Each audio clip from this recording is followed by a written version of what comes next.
say leadership dear. Say ana de bia obia start leadership omoka say you need a vision. And correct, but you need more than a vision. Correct. Leader be a vision will be hina because at the young fans say over 2 or minus say or minus that number 0. Open so de or minus cost say 10 and not 20. Enti o vision say be a me the minor be konenim because without leadership ni yen to me in fact be konenim. One share cross what that 0 now with leadership crab to me amayako negative 10 exactly. Enti leadership there edube ko we chi and edube ko we nim. Now unfortunately leaders ni bua ombe wie na de ko echi obu ozo obe wie no na bebi amugina na mugina but we are no the way we are sit here no one ko we nim a obe ko we chi because we are seen ko nim enti ugina fa kwa ube ko we chi de ba na e san ho ya ugina fa kwa wo echi ya banze bia we start you see iPhone 7 and now Gina's iPhone 7 see and I'm 17 yes and yes won't say phone no dear but nipa come when him bebre ejao enti and my leadership no because unya betna ya van say obey your man penny and a leader of anything so hwemo ko nim because o man ko nim a o be ko echi and that's the difficulty into vision na be set no ese vision no ye vision a e woni nim bebre na yes Sony na omo see obi a no or designing vision for about 100 years from now.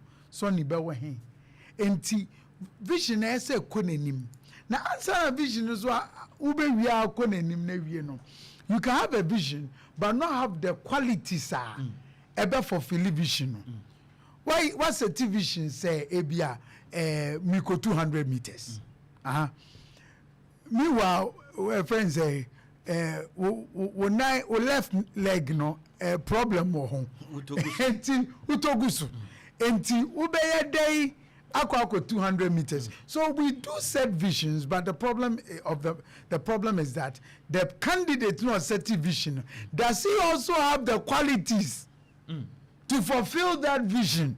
Because vision now was certain there, and so only qualities able to me a vision. So we have to look at all those things when we talk about leadership. And now me feel say they be a dream.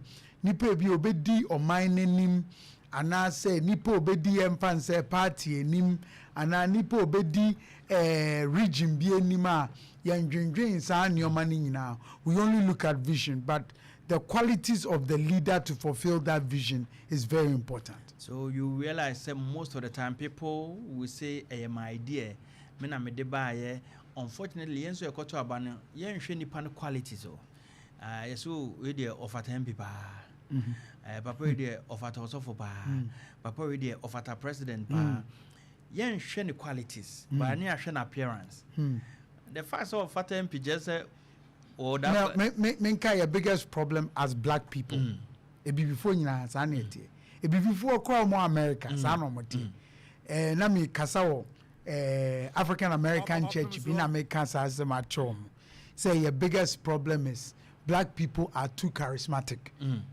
I know some makano you think say be a advantage a problem when him say before more charismatic chain abroad. I'm speaking in generality.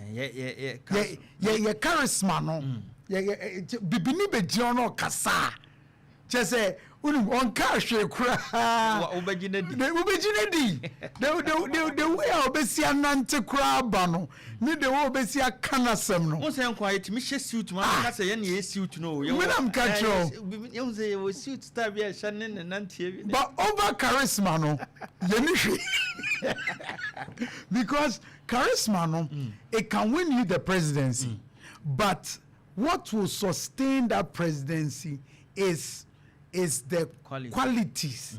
Now, your fan crofobit said China for abrofo.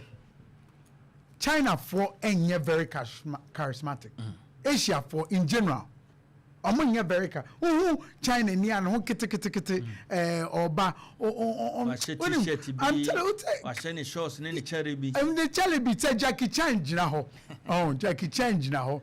Now, Obi say, and Pan say, that and Budu. Memphis, Obi say, LeBron James, and I say, Anthony Joshua. Ejina hono omo running for president. When I bet to amano, must I bet to Anthony Joshua or so what? Come on. Them and the Henry say 10 gram. 10 gram. Them and the beard and what come and say. But when him China funny and kitting, but about management skills, certain qualities, or mudini paba together, ebe ya de. Ube 10 times see no way. Teamwork pa. So we have to learn those qualities and stop using our too charismatic sunti and to me but together. Will you be before 10? Will you be before 10? 8 na charismatic. Will you Asians 10 baako na charismatic. Inti 9 nyina bedi na chi. 9 nyina bedi na chi.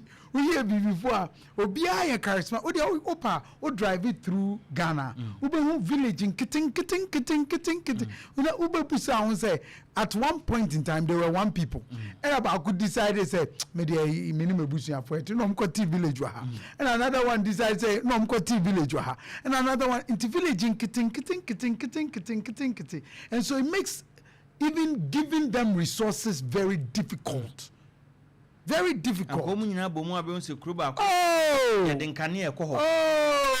2 houses, 3 houses, 2 kilometers apart. Oh! How do we extend electricity? This is what makes the Ashanti nation great. I'm telling you, and why Amanfonte, the strength of Asantemain is because all the small chiefs came together. And decided, say near Bayano. And painful, they were very wise. Now, you anticipate your money in our say, and then I read Ubehu, political party be crana, leaders be brain, running for president. Until to me decided, say, okay, you am back together, and Yamfa, Yahuadin, and Tawe. That's one of our biggest problems, because over China for ya my China ni emra kura bi o mama grant no ma san ka che say omo ne pese omo ye no asan de ne krom for e na e ba be ban hanom no obi nya chance on person ni nua kura e be ba hobi and no be he de wonya chance na bi o suru no ye Ghana ni bibi ni ono ne ye beka so mafia ne nkrofo mo ase. You have said it. Me say the biggest problem is we lack the qualities of leadership, and even the much bigger problem they say you know what the qualities of leadership is. If you say skills, yes skills.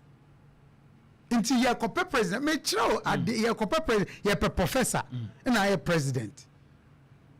Professor or you're competent or you're skilled, but that is not leadership qualities. But you see, we are say leader no need for the professor no beba, doctor no beba, we beba na owo eni da so bi otumi ka say ene prof ye we wo doc wo so ye we wo friend say be a mechanic wo so sha say ni ye no aha ne ye ko. That's what we need. And your professor but obi the fact say or professor and we think yes otumi a professor so to me manage his own affairs. One of the main area of leadership is management. Management. Wow. Pastor, you share about 30 years ago in Ghana, you set up Vision 2020. That time, 20 years was far away. Thinking that you be drawn near whatever, you're self-reliant. Middle income, as I speak to you, Yeah, tremu da. Even the goals now you set here and up to now yintimi achieve. We are talking about vision. What has eluded us as a nation? Abisinde yintimi focused in achieving what we want to achieve. Mel, no vision being about to pass without enkabom. Unity. One of idea we a leader will number one assignment. And son your best at ye jumebiano. Ye free vision free wa. The second point a unity. So one your vision, two your unity, and so about the other qualities are it will cause. So we set vision and found now Nippon to me gada momia and found and to him Nippon spend time. Say Ebia may run for president and I ombeya nyoma bebre omobe no more say divide omo enti ombe divide omo ho awie na afedi omo ntumi nkambom enkoya de corona vision na ye certain ye divide ye ho aye ntumi nkoya vision no. Your first say is not just the vision but being able to unite base ne nkrofo a friend say omobe boawo amawa for failure our vision. Vision 2020 and to me I'm about to pass because it was a vision not for NDC. NDC for necessity. It was not for NDC. Yeah. It was for Ghana. But when to me and gather all the other parties together. My end to me and for failure our mandate. So the other parties couldn't own it. Talking about owning it, and it resides on unity, said you okay. As I speak to you now, there's no clear-cut policy for Ghana. In Tiama, you need national policy, no blueprint, say the developer minor. NDC bar on the manifesto, MPP bar on the manifesto, and we can't hold them responsible because and you need clear-cut policy being now Wakasa will follow a year. Or on the bar, the no free say a year or no general. No dia ovia wajahoko sebe boyen semwayen. This unity a high to extent say intimin kamum e ma menya national is the black man's biggest problem. And na Kwame Nkrumah try so be no I went to me is the black man's biggest problem. Is Africa's big and Ghana problem is Africa's biggest problem up till now. Who took another African country? Sometimes who playing fair and then the boy adding change so we be Europe cry because we still can't come together and figure out trade among our own self. Crying again to me is the black man's biggest problem is because we distrust ourselves. We struggle to come together. Now, one of the things cry surprisingly say, society no, anka it looks like say Nkabomfo, and so enyesa say yambanzo biwa. Ude shede where you sing yababa abeye no. Oh, who's efe? Obi your wedding bibi hwe the way aye nyina esiba. That's the time when your family reunion. You reunion enti wo be feel say obi ye business bi na ya ye nyina ye beba together abesoma boa but it's not so. When it comes to the area of businessmen in Ghana can't come to omun to be back together say ye ebia project bi ana ye set business be aside. The only time we come together is for social events. Broniso is the opposite. We are more social than yes, but Broni is the opposite. Because our own company are owned by two different people. Yes, but Broni is the opposite. Obi wubo Broni fia obi enko. Se bibi tuna onene busuafo nko na eye. But eba bibia ebe benefit omunyina baba abom aye. Why? Ujwi ho antia se. So ya kabom where enke hu shede hia. I'm telling you ye bebre hu hia. Ya kabom where hu hia. Baby hu hia se kabom no. Oh ne enkabom. bad development and yanka unfortunately asan politicize no menam ka odi ma obi bi wu sesi a odi obehu nsa beba man nipa no so nka se nadwuma asai menam ka kiro opese o re-establish no no dia ma ye kase bi akwan e de he enye ya eti area obi amfa sika so be mra ne enye ya ye kwan ne ya mfa so odi obehu backlash a be face. Meanwhile, Obiu na kas o papa ewu na bibi ewu e na so peska ato casket a he menam katro se scan beba sisi a kan sa kan mato menam katro mato mafa hoka band phone mafa hoka. That this is our problem. Why that? Mel, I can't think. Somebody jim ko buse nyame. But I know ding.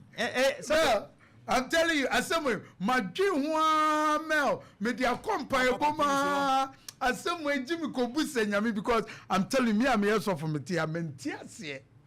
Me dream and so mame because the way I see ba together quickly. Ayen nyome bi say bi asama to obi no. You would think say it should be the same way yediba development. Even to say the first time I was in Lagos, with due respect to Nigerians, from the airport to Festac, area called Festac, na who say car bought obi. Yeah, hanoma, anke ya jina kwe fana to come. The guy was left in the middle of the road and was gasping for life. Lagos assembly. Hey, and I me catch me driver and say, nanya nipa no would also big car not come down. The man he go die, so waiting, make we go on our way. Say, hey.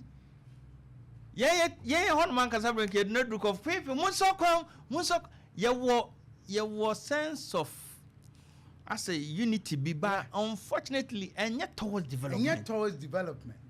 And yet towards development. Ya dream wo baby ba ne nwan say yentimi e ba development bibi e din kambumba ne emu achiche and yet for development me feel say ye be national policy ne be ya president onfa obi a odimu e wo parties ni nyina ye pick o mo yem pick major chiefs e wo Ghana major stakeholders say we are looking about Opemsuo 100 from various sectors of our country. From various sectors of our country. Businessmen. Namape obi atwa no nipa be 2-3. Na omwatna say after a few months at the document biaba. It's our document no regardless of any political party we near na ya pe national fund na eda ho a e fund sa at the chrono yeah budget him say 40% enko regardless of who is in power else a bad Mame Emra will quarters. Let's look at as a Christian how do you see leadership in a Christian circle and in the contemporary world? Let me put it that way. Unse Christian leadership. This is the mistake. Christian leadership. Sansan obi be suffer wa sorry no. Nyame na frɛ. Ofrɛ no de ne ngosra ama. Being president of a nation and tisa. Yes, nyame ewo nipa ya obesiesie na amana ye ne botaye ewo oman ni mama no. But opese ye president you have to develop certain leadership qualities ebeboa ama wa ye president. Opemsuo Qualities ebeboa oman no. And no na me prebebre I say sometimes me hu asophobia na ye confusing your makakra. Ni die mo yetumi ka so nyame ama obi one and was say on na MBA president, but qualities no any ho. And where your problem kakra. 2. Ube to me aka say me who say where your president, but interest say e nyame. Because obi ehu nyoma bebre. But the fact so who say obi a president and just say nyame na dinisi ho. Because I get confused. On the 31st of this month, NPP as a political party. NPP is a big political party in Ghana. About 8 years ago, and now they are going for primaries, presidential primaries. We have about 5 candidates. Kennedy Ohina Japan, Dr. Oseya Odichum, former education minister, Dr. Brian Champong, Dr. Mahmoud Baumia, former vice president, and then presidential candidate for the MPP, and Engineer Kwabena J. Japan. These are 5 people. Makase Ompesomu Ye Frankatu for the political party.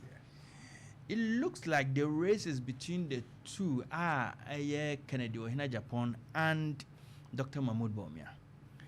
I get confused when we know, say, we have only one God who does not lie.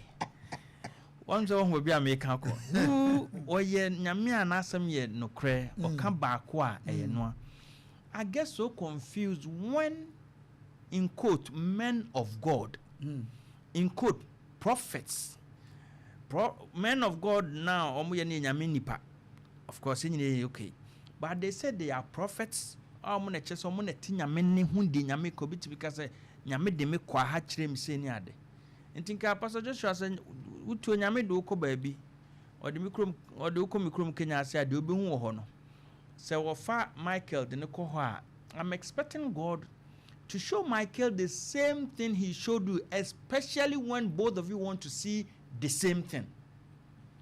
Why would a prophet come and say when ne benya say na nyame aka kire me na Michael so aba say na nyame aka kire no so aka a different candidate? When it happens that way, say obi we Christian me feel say your mom ne mock God. When God say Bible can say you don't have to mock God now. Aye then ye mienu na ye see ye prophets. Yes nyame ba kono prophets and so ye say be a different religion put aka say probably mu practicing tin same Christians, probably almost similar or same doctrine. But we won't differently. Pastor, I honor ya na ye me. Me can be bitchem, Pastor. Nyame ni interest ye ba akope.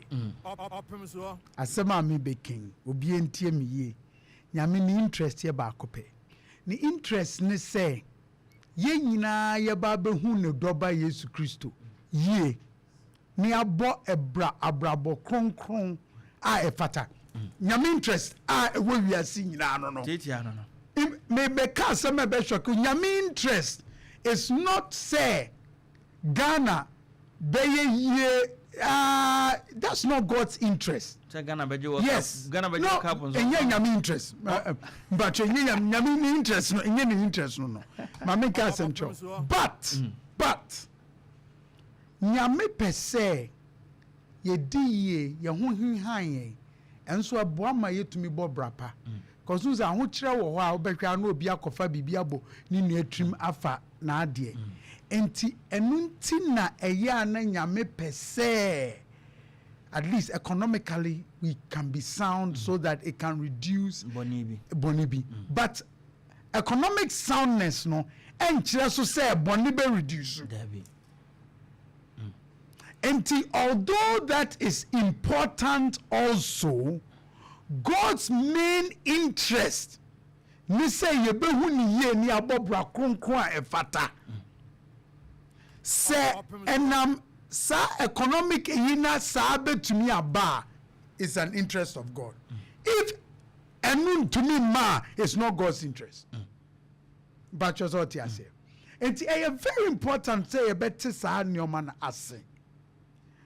Ayana mi fi say asofo ne edifo misramu. Ayana mi fi say ye interest no enye nyame interest. By more time and yes, nyame say. So I know kind of confusion. I don't know why men of God can't draw the line and say this is what I think. This is what I mean I can predict, but what we think, what you want to predict, for which any ordinary person can do, we say nyame say. So Uncle Boma, then you are telling me say unyame na osimi ndi na chino. You are telling me say onyano. And arrow. Onyano kwafo. Arrow. Mel. Me nim adie bi kra mesaka arrow. But that's not God's interest. As a young minister, who are the leaders that you look up to in the Christian circle? In the Christian circle? Well, when I was coming up, nipa na me deni etu me niso say me my brother to me yep say papa we ya waka baby. My brother to me yes papa we ya am a bobra. Hey Billy Graham. Oh, I see.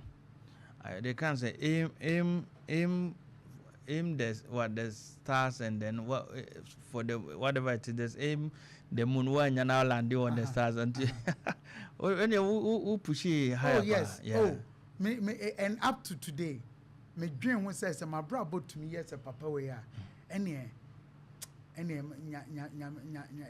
boame because we should be Billy Graham the life mo no or she share rules be man ho and a very difficult rules obi ani wiase a wakasa kire more people face to face live than Billy Graham. I think in a lifetime wakasa kire over 200 million people live face to face in TV so live face to face. I remember in the early 90s near reading a track span almost sending it all over the world. And an abrabo boy fata our boy ne eyefe papa no in US history I think say he's the 7th or 5th civilian onye sojeni onye politician ye man a friend say national burial and abrabo or boy any preaching or preaching wa amano ni bebre although no Kenya mi asem no but America for no hu ne say obi a ni nyame asem na all kano any na abrabo or boy no it gave them good representation in the world. Okay. Into omo no. Okay. If he say na brabo or yefe. And me papa so for Ransford. Oh. Me hwe na me hwe. Ransford Obeng. Yes. Me hwe brabo a obo a. Ene na ho brasie. Papa Rani.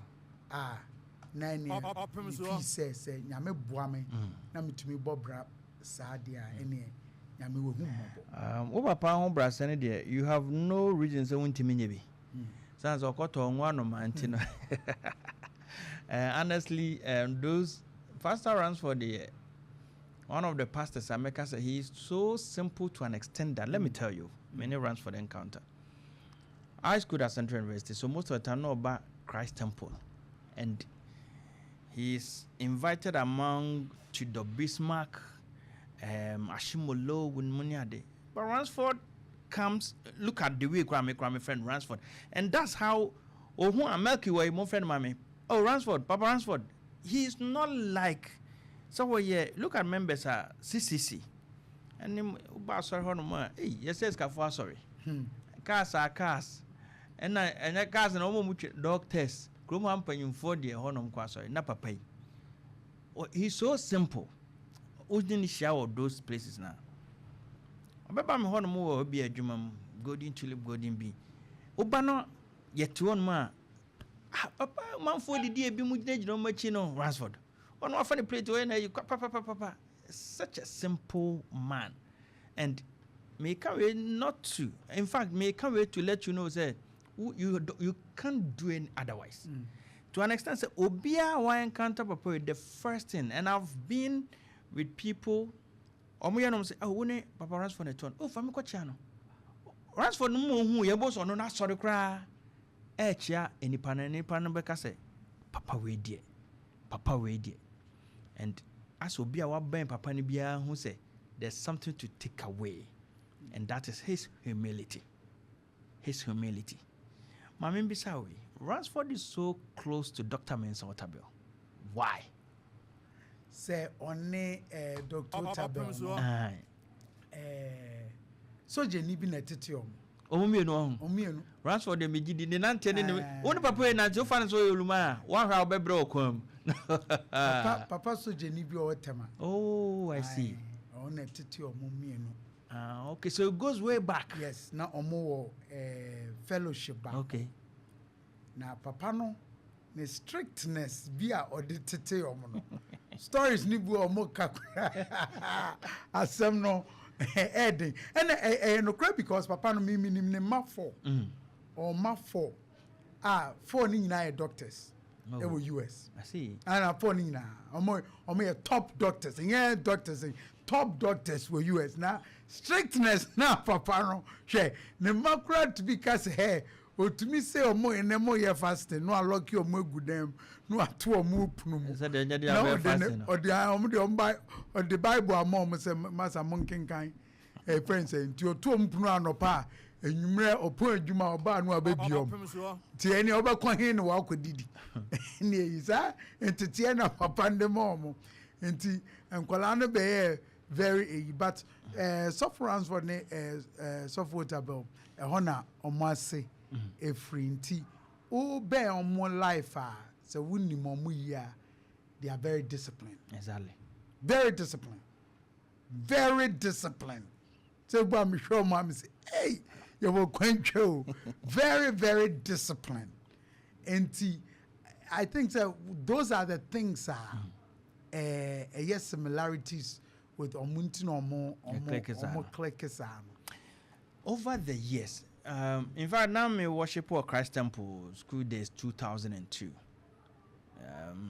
And no ne mami who CCC, and CCC ne mami who ICGC. These two. But I realize every year, I minimum crano. I chose. I cover over 20 years. Yeah. When Otabil started visiting Kumasi and CCC for that matter. Ayana ediana deneba every year bia I know we Otabil and never be no call and na baby no call repeatedly. I don't want to use the word why is the magic. Why how do you do it? Say Opemsuo. every year bia oba. Yeah. And oba CCC. Sure. Oba this year no oba 22nd January to the 24th. 22nd and then 19th. Yeah. And then 20th, Thursday we are. Oh. Thursday we are. Thursday, Friday, Thursday 6 p.m. Oh, I think someone who on Facebook no crowd your mom. Oh, I see. Thursday 6 p.m. Where they fire from Thursday 22nd. Thursday we are 6 p.m. Friday so 6 p.m. which is 23rd. And Saturday no or your leadership summit.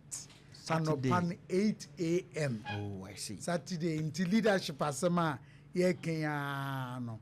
Saturday or your leadership summit 8 a.m. I need now CCC a job behind Tech Police Station. I saw that as a I remember who you. I own you know. Now who said every year no. They every year na yeah intention is say who's answer na fe no be start no eso bia nya ade bia nsem bia ebe kanehye ebe boana ama wetumi dia bone bra in the year as afe no the way abe start no wan hwe asa na ube wie to start year and now wie enti into conference your friend start well shall see ye until Thursday we are it's happening Thursday Friday and then Saturday Thursday 6 p.m. Friday 6 p.m. but Saturday no anopa 8 a.m. a leadership summit.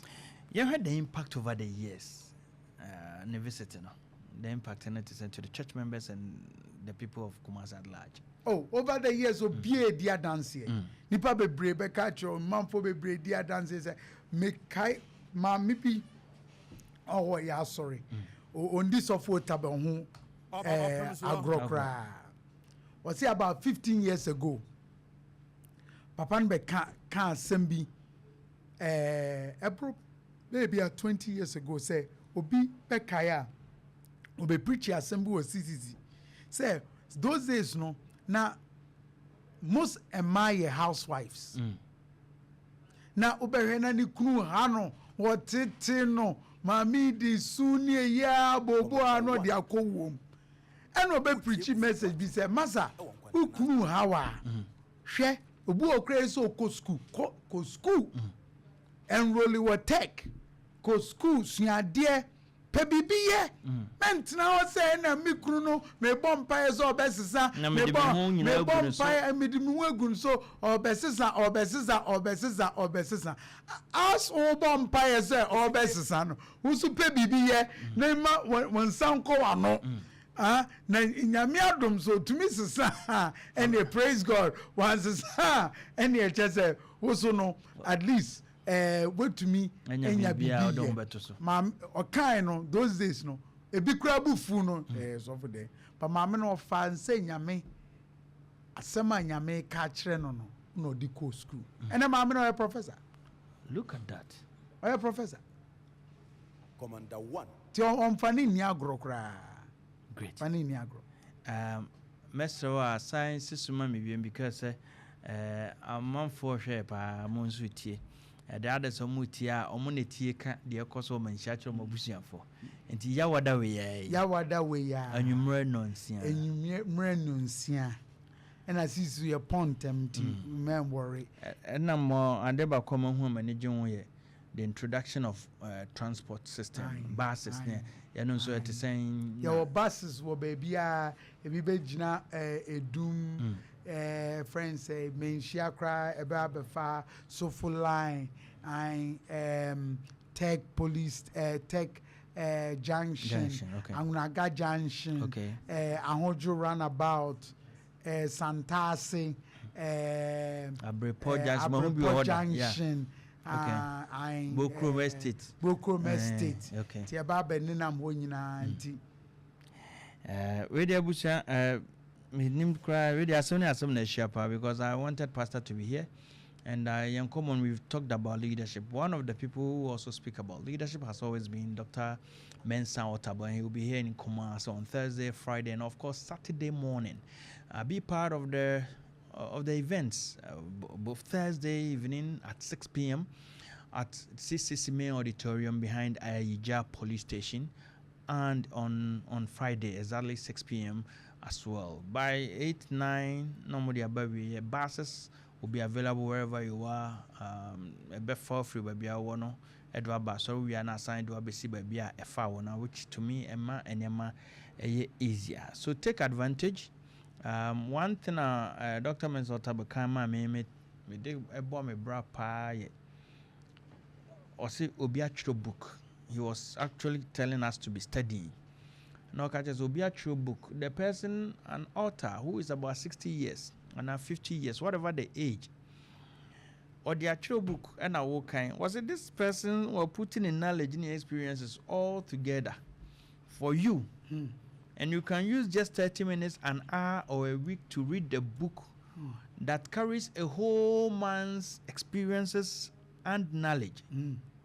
So you see how when you are able to commit to reading, you tap into people's knowledge, and by the time you realize you have all this knowledge, and I was like, wow.